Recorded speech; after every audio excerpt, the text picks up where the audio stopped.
गांधी का मरत नाही या सगळ्यात महत्वाच्या मुद्द्यावरती बोलण्यासाठी मी आज या ठिकाणी उभा आहे. उद्या 2 ऑक्टोबर आदरणीय राष्ट्रपिता महात्मा गांधीजी यांचे 154वी जयंती असलेल्या 154व्या जयंतीनिमित्त गांधीजींबाबत मी वाचलेले गांधीजी का जे मला भावलेले जे गांधीजी आहे ते व्यक्त करण्यासाठी मी हा व्हिडिओ बनवत आहे. मी अमोल राहणे, सह्याद्री अकॅडमी या यूट्यूब चॅनलमध्ये मी या मुद्द्यावरती भाष्य करण्यासाठी आलो आहे की उद्या गांधीजींची जयंती आहे 154वी आणि या ग्रेट माणसाबद्दल बरेचसे गैरसमज आहे. गेल्या 10 वर्षापासून मी शिक्षण क्षेत्रामध्ये काम करत आहे.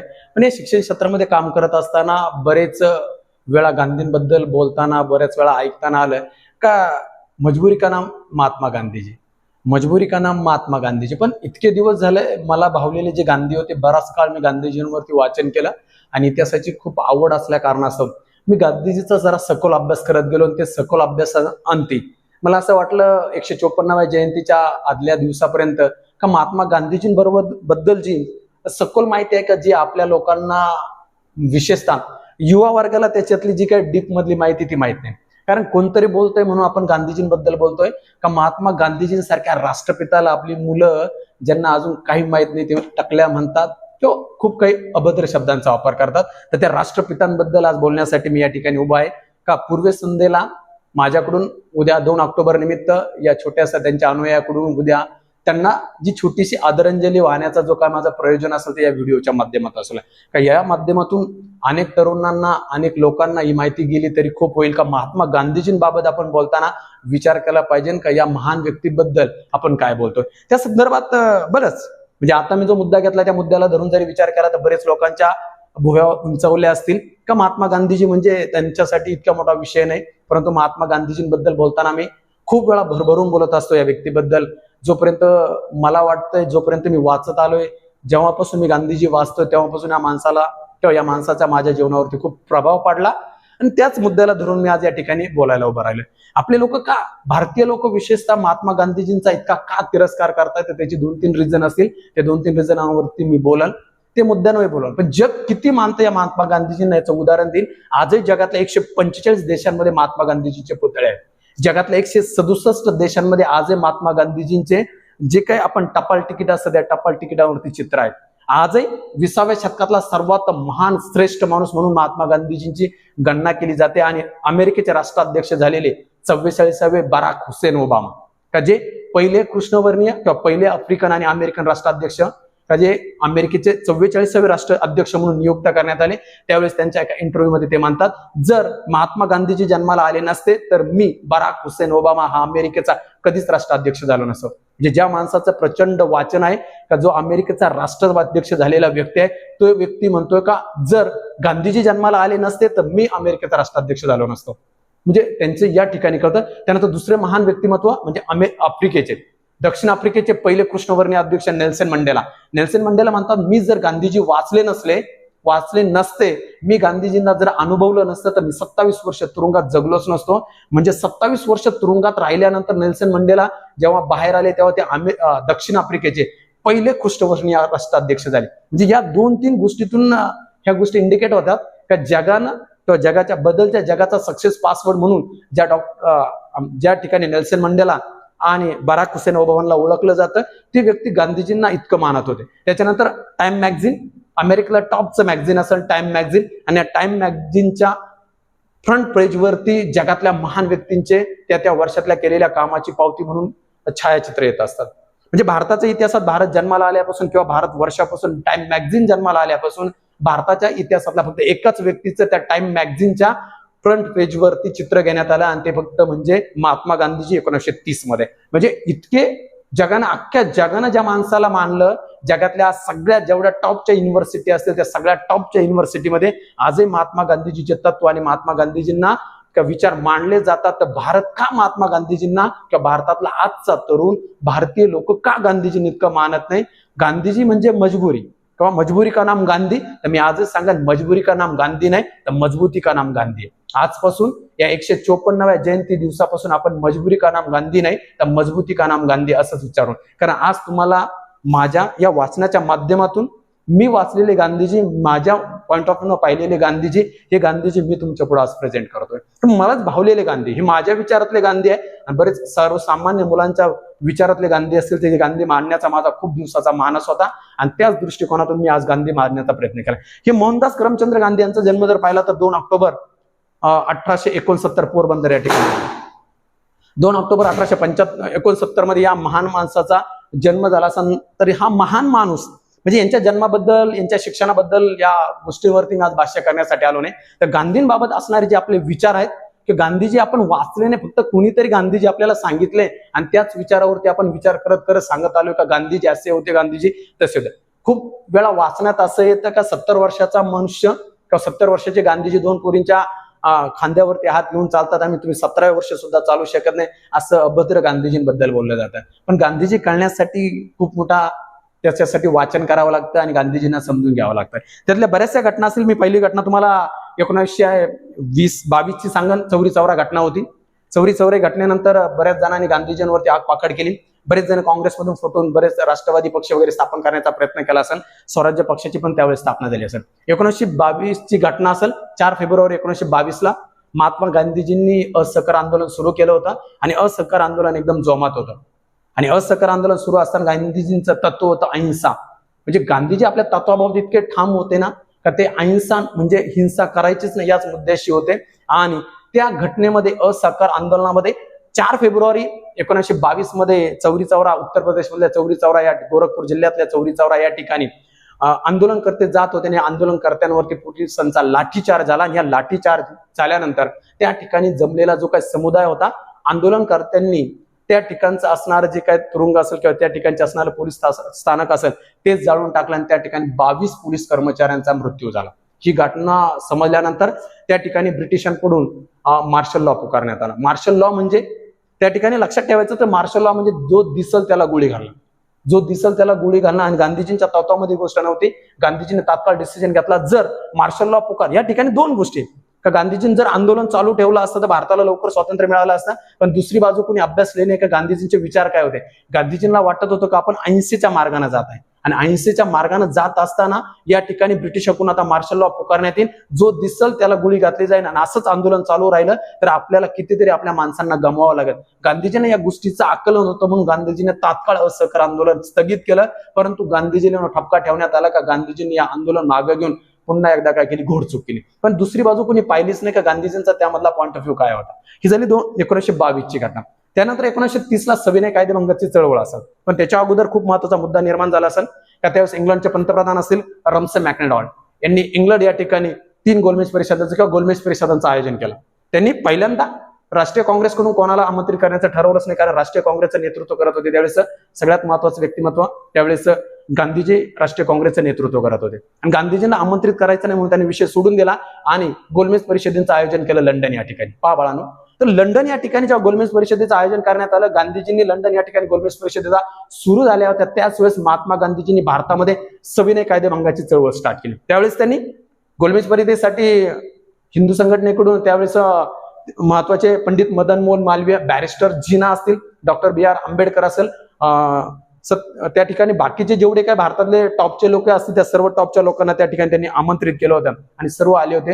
तेज बहादूर सप्रू हे सर्व त्या ठिकाणी आमंत्रित होते, पण महात्मा गांधीजी नव्हते. यांनी सर्वांनी सांगितलं की आमच्या मागे खूप मोठा जनसमुदाय आहे. मॅकडॉनल्ड यांनी त्यांना विचारण्यात आलं का तुमच्या मागे किती मोठा समुदाय. प्रत्येक नेत्यानं सांगितलं आपल्या मागे एवढा मोठा समुदाय. परंतु त्याच वेळेस 1930 महात्मा गांधीजींनी भारतामध्ये सविनय कायदेभंगाची चळवळ सुरू केली, दांडी यात्रा. कारण ब्रिटिशांनी त्यावेळेस मिठावरती 24% कर वाढवले होते. गांधीजी म्हणत होते मीठ हे तर आमचा हक्काच आहे, तुम्ही त्याच्यावर टॅक्स का लावतात. म्हणून गांधीजींनी साबरमती आश्रमापासून तर दांडीपर्यंत सविनय कायदेभंग चळवळ म्हणजे दांडी यात्रा सुरू केली होती. आणि दांडी यात्रा सुरू करताना गांधीजींनी 78 अनुयायी निवडले होते, तर त्यामध्ये महाराष्ट्रातले 13 अनुयायी होते. त्या प्रत्येक अनुयायाला त्यांनी सांगितलं होतं की या प्रवासामध्ये आपल्याला पायी जावं लागणार आहे, आपल्यावरती अत्याचार होईल, हा सहन करण्याची तुमची क्षमता असेल तरच तुम्ही या आंदोलनामध्ये सहभागी व्हा. आणि 30 लोक 78 गांधीजी बरोबर निघले होते. गांधीजी 78 240 मैलाचं ते अंतर होतं. गांधीजी 12 मार्च रोजी दांडी यात्रेला निघाले. सुरुवातीला 78 होते, पण पुढे जास्त असता 50,000च्या वरती सैनिक, 50,000च्या वरती लोक गांधीजींना येऊन मिळाली होती. आणि 5 एप्रिलला दांडी या ठिकाणी जाऊन दांडी यात्रा गेली आणि 6 एप्रिलला सकाळी 8:30 वाजता उठून महात्मा गांधीजींनी मीठ उचलला आणि मिठाचा सत्याग्रह केला आणि त्या ठिकाणचा कायदा मोडला. तर त्याच वेळेस रमसे मॅकडॉनल्ड हे एकदम जागे झाले. रमसे मॅकडॉनल्ड यांनी पाहिलं कारण भारतामध्ये हे लोक आली ही सांगत होती की आमच्या मागे एवढा मोठा समुदाय आहे, परंतु या ठिकाणी यांच्यापेक्षा सगळ्यात जास्त समुदाय तर महात्मा गांधीजींबरोबर आहे. मग महात्मा गांधीजींना बोलवण्यासाठी त्यांनी तेज बहादूर सप्रू यांना लगेच भारतात पाठवलं. समझोत्यासाठी तेज बहादूर सप्रू भारतामध्ये आले आणि तेज बहादूर सप्रू भारतामध्ये आल्यानंतर गांधी आणि आयर्विन यांच्यामध्ये करार करण्यात आला.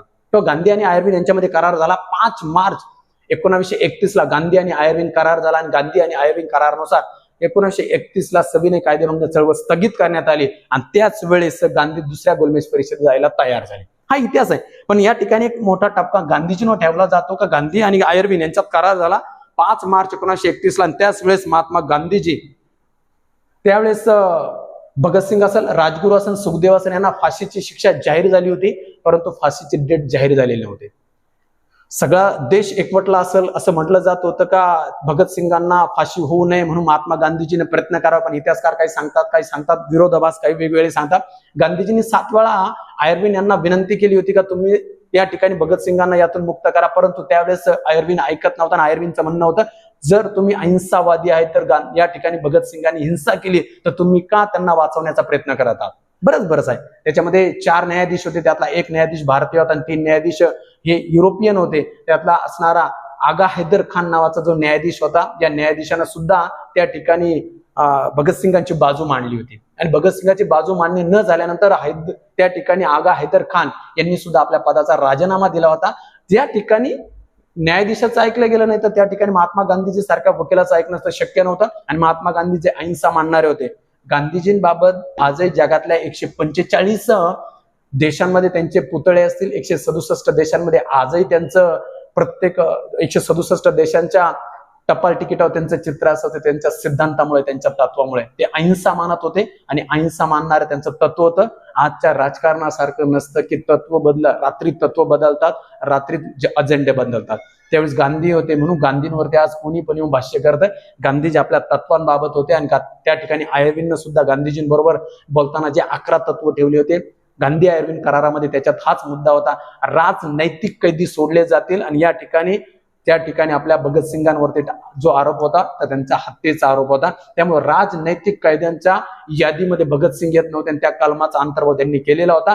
म्हणून आयर्विन गांधीजींना म्हणत होते का मी या ठिकाणी भगतसिंगांना वगळून दुसऱ्या मुद्द्यावरती बोला. त्यामुळे त्या ठिकाणी भगतसिंगांची बाजू गांधीजींना मांडता आली नाही. परंतु अख्ख्या भारताला या ठिकाणी या मुद्द्यावर बोललं गेलं का भगतसिंगांना गांधीजींनी वाचवलं नाही. भगतसिंगांना मला तेच म्हणायचं 1931 ला राष्ट्रीय काँग्रेसचे अध्यक्ष त्यावेळेस सरदार वल्लभभाई पटेल होते. सरदार वल्लभभाई पटेल राष्ट्रीय काँग्रेसचे अध्यक्ष होते. सरदार वल्लभभाई पटेलांनी त्या ठिकाणी कोणत्या स्वरूपाचं स्टेटमेंट दिलेलं दिसत नाही. त्याच्यानंतर पंडित नेहरू होते, तोपर्यंत भारताचं विभाजन झालेलं नव्हतं. बॅरिस्टर जिनांचं कुठं काही मत नाही.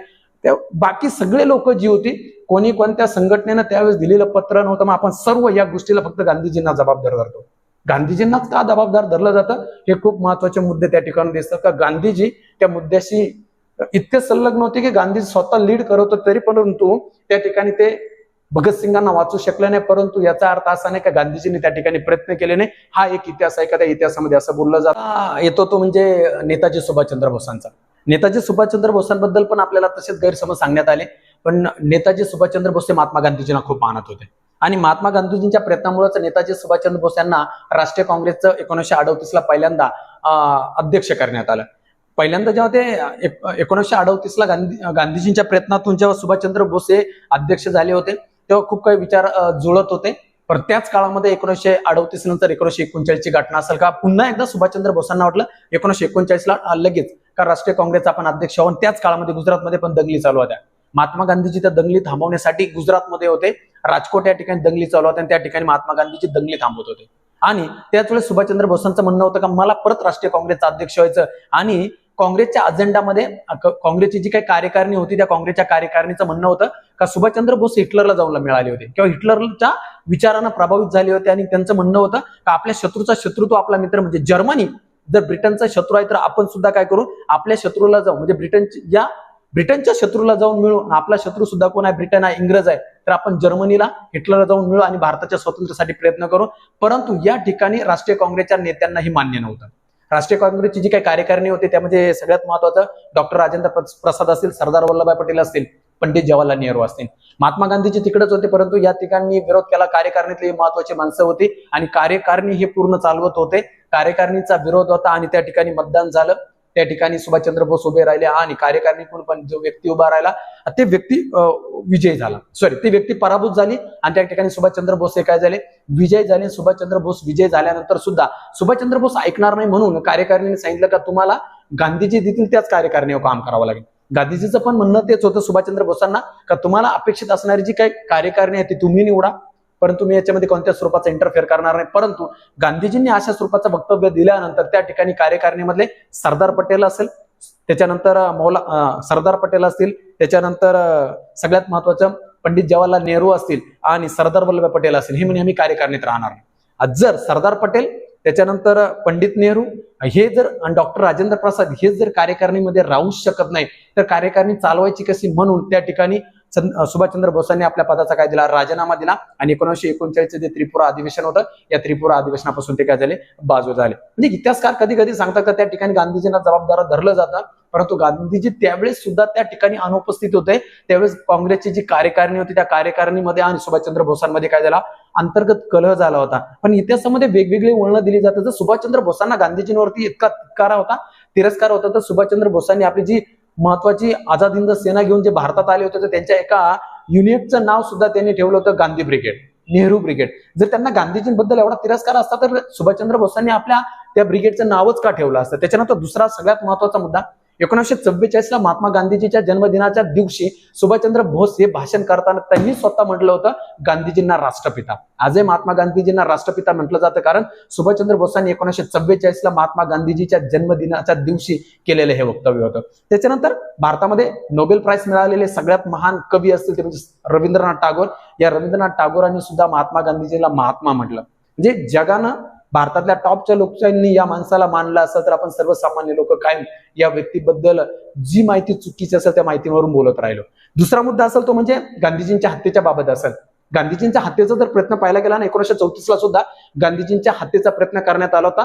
तोपर्यंत तर पाकिस्तानचा मुद्दाही नव्हता आणि कर्जाचाही मुद्दा नव्हता. म्हणजे हा एक मुद्दा आहे का भारत स्वतंत्र झाल्यानंतर किंवा बरेच लोक भारताच्या फाळणीला हिंदू आणि मुसलमानांसाठी वेगळ्या राष्ट्राच्या जबाबदारीला गांधीजींना जबाबदार मानतात. पाकिस्तानच्या निर्मितीला गांधीजींना जबाबदार धरलं जातं. पाकिस्तान धार्जिणे विचार होते असं गांधीजींबद्दल वक्तव्य केलं जातं. आणि त्याच्यानंतर सगळ्यात महत्वाचा मुद्दा का भारताच्या स्वातंत्र्यानंतर 55 कोटी द्यावे म्हणून आमरण उपोषणासाठी गांधीजी बसले होते, त्याच्यामुळे त्यांची हत्या करण्यात आली. पण तुम्ही जर नीट अभ्यास केला महात्मा गांधीजी हे खूप तात्विक माणूस होता, तत्वाला धरून चालणारे व्यक्ती होतं, म्हणून जगामध्ये त्यांचं नाव आहे. तर महात्मा गांधीजींचं म्हणणं होतं जर आपण मोठे आहोत किंवा आपला भाऊ जर लहाना भाऊ जर विभक्त झाला, तो जरी वेडा असला, तो कशा स्वरूपाचा असला, त्याचा हक्क जो आहे तो हक्क त्याला दिला पाहिजे. आणि गांधीजींच्या तत्वात होतं भारत जर विभक्त झाला तर भारताची येणारी जी काही संपत्ती असेल त्यातली जी काही 55 कोटी रुपये देणं आहे ते 55 कोटी रुपये देणं हे पाकिस्तानला आपलं काम आहे आणि गांधीजींचं तत्व होतं. या ठिकाणी आपलं काम आपण करणं अपेक्षित होतं. ते कसे वागू ते कसे असू, गांधीजींचे विचार तत्वाला धरून होते की बाबांनो आपण मोठा आहे. आज आपण घरातून विभक्त झालो तर भावांची जर डिवाइड झालं, विभागणी झाली तर मोठ्या भावाचा हिस्सा आणि लहान भावाचा हिस्सा जे काही असेल हिस्से केले जातात त्यावेळेस मोठ्या भावातून हिस्सा दिलाच जातो. तसंच म्हणणं होतं गांधीजींचं का आपण तत्वाला धरून राहू आणि यांचे जे काही 55 कोटी रुपये यांना देऊ.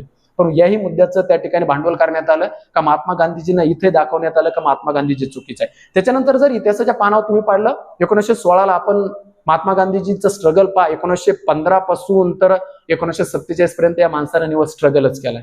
1916 ला लखनौ या ठिकाणी अधिवेशन भरलं होतं राष्ट्रीय काँग्रेसचं आणि लखनौ या अधिवेशनामध्ये शेतकऱ्यांचा निळ उत्पादक शेतकऱ्यांचा प्रश्न होता राजकुमार शुक्ला यांना मांडायचा होता. राजकुमार शुक्ला त्यावेळेस दिग्गज सर्व नेत्यांना भेटत होते, एकही नेता भेटण्यासाठी वेळ देत नव्हता. त्यावेळेस राजकुमार शुक्ला यांना सांगण्यात आलं का तुम्ही गांधीजींना भेटा. आणि गांधीजींना राजकुमार शुक्ला भेटल्यानंतर त्यांनी सांगितलं का शेतकऱ्यांचा असह्य त्रास आहे तो तुम्ही समजून घ्या. त्यावेळेस हे सगळं डॉक्टर राजेंद्र प्रसाद यांनी त्यांच्या आपल्या आत्मचरित्रात लिहिलंय का राजेंद्र प्रसाद हे सांगतात का त्या ठिकाणी राजकुमार शुक्ला यांना काँग्रेसच्या व्यासपीठावर भाषण करण्यासाठी गांधीजींनी उभं केलं. पहिला शेतकरी असेल का जो राष्ट्रीय काँग्रेसच्या व्यासपीठावर उभा राहून भाषण केलं असेल ते सुद्धा राजकुमार शुक्ला असतील. आणि या राजकुमार शुक्लाला उभं करण्याचं काम सुद्धा कोणी केलं होतं बाळांनो, महात्मा गांधीजींनी केलं होतं. गांधीजी समजून घेण्यासाठी वाचावं लागते. हा महान माणूस होता. आज या माणसाचं 154वी जयंती आहे. या आजच्या त्यांच्या पूर्वसंध्येला ज्यांचं जे उद्या जयंती असेल त्या जयंतीच्या पूर्वसंध्येला माझ्याकडून या महान ग्रेट माणसाला त्यांच्या याच शब्दांतून त्यांच्यातून मी जे व्यक्त केलेले जे काय त्यांच्याबद्दलचे जे विचार असेल, मी जे काय वाचलेले गांधी असेल, माझ्या मांडणीतून जे गांधी असेल, हीच त्यांच्यासाठी खूप मोठी आदरांजली असेल. गेल्या 4 वर्षापासून जसं जे मॅगझिन आहे टाइम मॅगझिन अमेरिकेचं, या टाइम मॅगझिन जसं 1930ला गांधीजींना फ्रंट पेजवर घेतलं होतं त्यांच्या मॅगझिनच्या, गेल्या 4 वर्षापासून माझ्या मोबाईलच्या वॉलपेपरवरती मी महात्मा गांधीजींना ठेवलेला आहे. म्हणजे गांधीजींच्या विचारानं मी पण प्रेरित झालो आहे. आजपासून माझा आणि बाळांनो तुमचा सगळ्यांचा संकल्प असन गांधी म्हणजे मजबुरी का नाम नाही, तर गांधी म्हणजे मजबूती का नाम असेल. बस या 154व्या जयंतीनिमित्त एवढीच आदरांजली असेल. बस एवढंच. धन्यवाद सर्वांना.